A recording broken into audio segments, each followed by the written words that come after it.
Salut tout le monde, on part dans les années 80 pour découvrir celle qui a sauvé Peugeot de la faillite à l'époque. C'est la Peugeot 205 et ici dans sa version GT. C'est la même que la XS ou que la XT en termes de moteur à 1360 cm3, 85 chevaux en carbu double corps.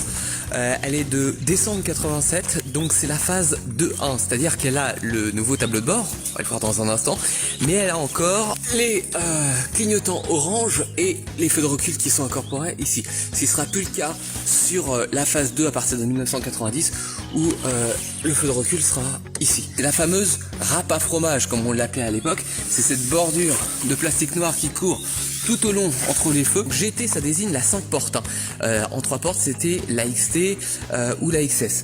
Le gros logo GT, c'est d'ailleurs un petit peu avec à l'arrière le seul signe distinctif de cette version plutôt puissante, on peut la situer entre les versions classiques et puis après les versions sportives qui seront la rallye et puis alors après carrément la GTI en version 105 ou 115 chevaux. Là sur cette version on a un bouclier classique, voilà, on retrouve pas le bouclier sportif avec les anti-brouillard. Là on a l'impression d'être en fait sur une version normale, une version GR par exemple ou SR. D'ailleurs on va le voir à l'intérieur. L'intérieur ressemble à la version haut de gamme qui était la SR. Sacré 205, j'aime ton numéro. Verrouillage centralisé, donc ça c'est plutôt sympa au quotidien.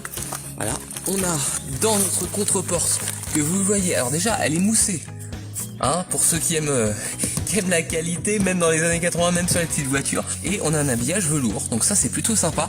Et là sur les contre-portes toujours, on a nos vitres électriques, les places arrière donc en siège velours. On retrouve les ceintures de sécurité d'ailleurs qui sont pas en rouleur, hein. Il faudra les régler manuellement, ce qui est pas très pratique au quotidien, mais bon, après ça dépend si vous avez souvent du monde à l'arrière. Tableau de bord, des versions haut de gamme, ça se remarque au compteur, au bloc compteur qui est différent des versions d'entrée de gamme. Par contre on n'aura pas tous les manomètres des versions GTI par exemple. Là vous voyez en haut on a que des voyants, par contre en bas on retrouve notre température d'eau quand même, notre jauge à essence et puis surtout voilà le contour et le compteur qui est gradué jusqu'à 230 km/h. On a la console centrale qui va jusqu'en bas, le petit rangement ici, là l'autoradio bien sûr a été remplacé par beaucoup plus moderne.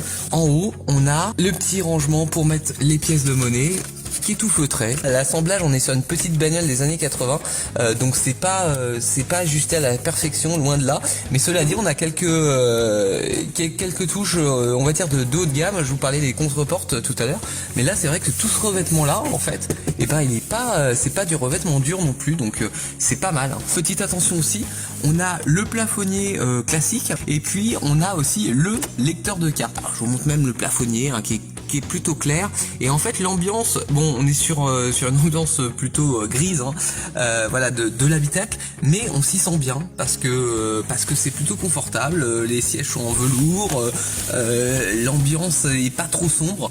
Parmi les petits raffinements de cette version, on a la boîte à gants qui ferme à clé.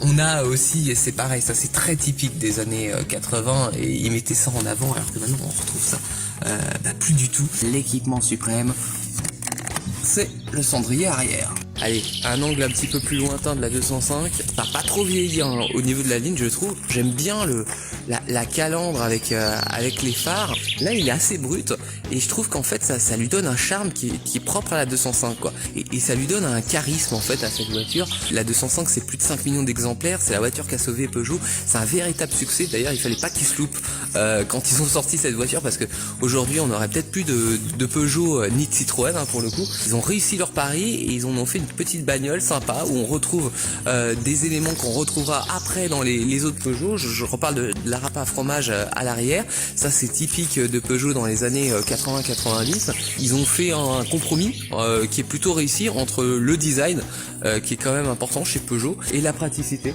Le lundi 20h30 21h c'est Starter sur Indestar.